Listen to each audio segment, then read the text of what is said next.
पूरा देख के जाइएगा आप लोग कि देखिए किस तरीके से आंगनबाड़ी को खुशखबरी मिलती है इस वीडियो में। और देखते हैं इस आर्टिकल में क्या-क्या चीजें लिखी गई हैं और क्या पूरा करेगी सरकार, यही चीजें हम लोग देखेंगे। तो आप लोग इस वीडियो को ज़्यादा से ज़्यादा लाइक करिएगा। अतुल भैया भी इसमें जो कि बोलते हैं लाइक करने के लिए, तो प्लीज़ लाइक करके देखिए। पहले आप सभी सेविकाओं सहायिकाओं से ये रिक्वेस्ट है कि जितना हो सके इस वीडियो को लाइक जरूर कीजिएगा। यहाँ पर देखेंगे कि नरेंद्र मोदी जी ने बढ़ाया 4 गुना मानदेय राशि। जी हाँ, आज केंद्र सरकार के द्वारा आप सभी कार्यकर्ताओं के मानदेय को 4 गुना बढ़ाने की सरकारी घोषणा हुई है। जहाँ पर आशा कर्मचारियों के न्यूनतम मानदेय 21,500, आंगनबाड़ी सेविकाओं का 26,000, सहायिकाओं का 19,000, तो रसोइया को 6, एएनएम को 32। इसी तरह से सभी कार्यकर्ताओं के मानदेय बढ़ाने का खबर आज केंद्र सरकार के द्वारा मिला है, जिसकी सरकारी घोषणा भी हो चुकी है। यहाँ पर देखेंगे कब से और इसका लाभ मिलेगा और कौन कौन से कर्मचारियों को लाभ मिलेगा। तो देश के यशस्वी प्रधानमंत्री नरेंद्र मोदी जी के द्वारा बताया गया है कि सभी महिला मानदेय कर्मचारियों को उनके मानदेय को उनके अनुभव के आधार पर 2 गुना से लेकर के 4 गुना तक बढ़ाए जाएंगे। यानी जिसका जितना अनुभव होगा उस कार्यकर्ताओं को उतना मानदेय केंद्र सरकार के द्वारा दिया जाएगा, क्योंकि अभी तक कार्यकर्ताओं का काम तो बढ़ चुका लेकिन मानदेय वहीं का वहीं ठप पड़ा हुआ है। और केंद्र सरकार के द्वारा सभी कार्यकर्ताओं को लगातार प्रयास है कि सम्मान काम के बदले सम्मानजनक मानदेय देना। तो आज फाइनली प्रधानमंत्री नरेंद्र मोदी ने आशा और ममता कार्यकर्ता, आंगनबाड़ी सेविका, रसोइया, एएनएम, जीएनएम को 9 वर्ष साल 2026 के लिए बड़े तोहफे की घोषणा की है। आशा कार्यकर्ताओं की मासिक मानदेय को अब 5,000 से बढ़ा करके सीधे केंद्र सरकार के द्वारा 23,000 रुपये कर दिया गया है, जो कि 3 गुना वृद्धि अधिक है। यानी जो मानदेय राशि आप सभी कार्यकर्ताओं को मिलता था उसका सीधा 2 गुना से लेकर के 4 गुना तक मानदेय देने का ऐलान केंद्र सरकार के द्वारा किया गया है। और इसके साथ ही ममता कार्यकर्ताओं को प्रति पर्सन 300 रुपये की बजाय अब केंद्र सरकार के द्वारा 600 रुपये की प्रोत्साहन राशि दी जाएगी।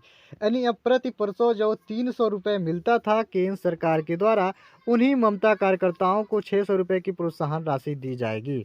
आंगनबाड़ी सेविकाओं को 26,000 रुपये का मानदेय प्रतिमाह दिया जाएगा और सहायिकाओं को 21,000 रुपये। इसी के साथ साथ मिनी आंगनबाड़ी कार्यकर्ताओं को केंद्र सरकार के द्वारा 22,000 रुपये का मानदेय प्रतिमाह दिया जाएगा।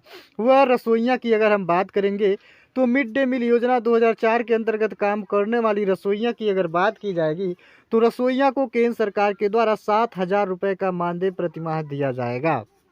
जबकि वहीं स्वास्थ्य विभाग में काम करने वाली, स्वास्थ्य विभाग के रीढ़ के रूप में काम करने वाली एएनएम कार्यकर्ताओं को केंद्र सरकार के द्वारा 31,000 रुपये के मानदेय देने का ऐलान किया गया है। और जीएनएम कार्यकर्ता जो स्वास्थ्य विभाग की अहम भूमिका निभाती हैं, उन जीएनएम कार्यकर्ताओं को 34,500 रुपये का मानदेय प्रतिमाह दिया जाएगा। यह फैसला केंद्र सरकार का, इसलिए देश के करीब 95 लाख से अधिक आशा, आंगनबाड़ी, ममता कार्यकर्ताओं को सीधा लाभ मिलेगा। स्वास्थ्य सेवाओं में आशा कार्यकर्ताओं की अहम भूमिका। आशा कार्यकर्ता ग्रामीण और शहरी क्षेत्रों में स्वास्थ्य सेवाओं की रीढ़ मानी जाती हैं। ये कार्यकर्ता मातृ स्वास्थ्य, शिशु स्वास्थ्य, टीकाकरण और परिवार नियोजन जैसे महत्वपूर्ण कार्यक्रमों को गति देती है। उनकी मेहनत और समर्पण को देखते हुए वेतन वृद्धि एक महत्वपूर्ण कदम है।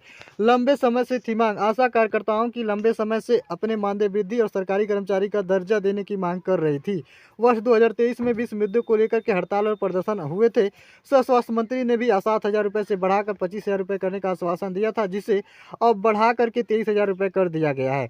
आंगनबाड़ी सेविकाओं को 26,500, 20,000। इसी तरह से देखेंगे कि यह केंद्र सरकार के द्वारा है, तो हर एक राज्य में सभी कार्यकर्ताओं के मानदेय अलग अलग देखने को मिलेंगे। यहाँ पर देखेंगे एक बार फिर से सभी कार्यकर्ताओं के मानदेय का विवरण देखने को मिलेगा, जहाँ पर सीधे तौर पर आप सभी कार्यकर्ताओं को प्रोत्साहन राशि भी दी जाएगी। यानी आपके परफॉर्मेंस के आधार पर आप सभी कार्यकर्ताओं को प्रोत्साहन राशि भी दी जाएगी, जिसमें भी वृद्धि हो चुकी है। और इसके साथ साथ आशा कार्यकर्ताओं के लिए इस घोषणा के बाद आशा कार्यकर्ताओं में खुशी की लहर है। यहाँ पर देखेंगे बिहार राज्य में आशा कार्यकर्ता संघ के अध्यक्ष शशि ने कहा कि यह हमारी मेहनत का सम्मान है। हमारी मांगों पर सरकार ने ध्यान दिया, जिसके लिए हम केंद्र सरकार प्रधानमंत्री जी के आभारी हैं। कार्यकर्ताओं का कहना है कि यह वृद्धि उनकी आर्थिक स्थिति को मजबूत करेगी और स्वास्थ्य सेवाओं में उनकी भागीदारी और बढ़ाएगी। राज्य सरकार के खजाने पर बोझ, तो यह जो केंद्र सरकार के द्वारा मानदेय बढ़ाया गया है, राज्य सरकार के खजाने पर बोझ पड़ेगा। इस वेतन वृद्धि से केंद्र सरकार के खजाने पर सालाना करीब 62,998 करोड़ रुपए का अतिरिक्त बोझ पड़ेगा। हालांकि सरकार का मानना है कि यह निवेश स्वास्थ्य सेवाओं को और मजबूत करेगा। आगामी भर्ती की भी घोषणा हो चुकी है, जहां पर देखेंगे कि 27,000 बिहार में और इसी के साथ साथ ग्रामीण क्षेत्रों में 21,900 और 5,316 आशा कर्मचारियों का चयन बिहार सरकार के द्वारा भी किया जाएगा। आगे आप सभी देखेंगे कि आंगनबाड़ी सेविकाओं के जो है मानदेय बढ़ाया गया है केंद्र सरकार के द्वारा, तो सभी कार्यकर्ताओं को उनके अनुभव के आधार पर ही बढ़ाए गए हैं। जैसे कि अगर अनुभव की हम बात करेंगे तो पहला अनुभव जो काउंट किया जाएगा 0 से लेकर के देखेंगे, पहला अनुभव काउंट 0 से लेकर के 5 साल तक का अनुभव काउंट किया जाएगा। इसमें मानदेय सभी कार्यकर्ताओं का अलग होगा और सबसे कम मानदेय होगा। इसके साथ साथ दूसरा अनुभव काउंट किया जाएगा 5 से लेकर के 10 साल का अनुभव। 5 से लेकर के 10 साल के बीच अनुभव रखने वाले कार्यकर्ताओं का मानदेय जो है 24,000 प्लस होने वाला है। कितना?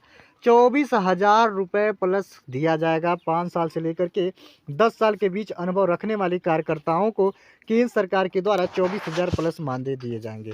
वहीं 10 से लेकर के 15 के बीच अनुभव रखने वाले कार्यकर्ताओं का मानदेय जो है 26,000 से लेकर के 30,000 रुपये के बीच में होने वाला है। और इसके साथ साथ इन सभी कार्यकर्ताओं को अतिरिक्त प्रोत्साहन राशि दी जाएगी।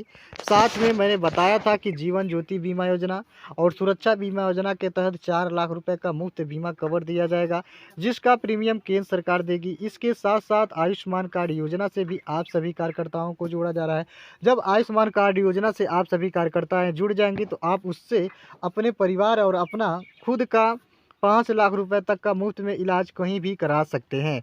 इसके साथ साथ प्रधानमंत्री नरेंद्र मोदी जी ने संविदा कर्मचारी, आउटसोर्स कर्मचारी व इन्हीं महिला मानदेय कर्मचारियों का अगर अनुभव 15 वर्षों से ज़्यादा हो चुका है और वह केंद्र सरकार की योजना के अंतर्गत संविदा पर काम कर रहे हैं या फिर महिला मानदेय कर्मचारी हैं, तो उन सभी कर्मचारियों के लिए साल 2026 में ही नई संविदा नीति 2026 लागू करके केंद्र सरकार के द्वारा सभी कर्मचारियों को उनके अनुभव के आधार पर ही सरकारी कर्मचारी के दर्जे दिए जाएंगे। उम्मीद करता हूं वीडियो पसंद आया होगा। अगर वीडियो पसंद आया हो तो चैनल को लाइक और सब्सक्राइब करके बेल आइकन जरूर दबाइए। धन्यवाद। जय हिंद। योजना के अंतर्गत संविदा पर काम कर रहे हैं या फिर महिला मानदेय कर्मचारी हैं, तो उन सभी कर्मचारियों के लिए साल 2026 में ही नई संविदा नीति 2026 लागू करके केंद्र सरकार के द्वारा सभी कर्मचारियों को उनके अनुभव के आधार पर ही सरकारी कर्मचारी के दर्जे दिए जाएंगे। उम्मीद करता हूं वीडियो पसंद आया होगा। अगर वीडियो पसंद आया हो तो चैनल को लाइक और सब्सक्राइब करके बेल आइकन जरूर दबाइए। धन्यवाद। जय हिंद।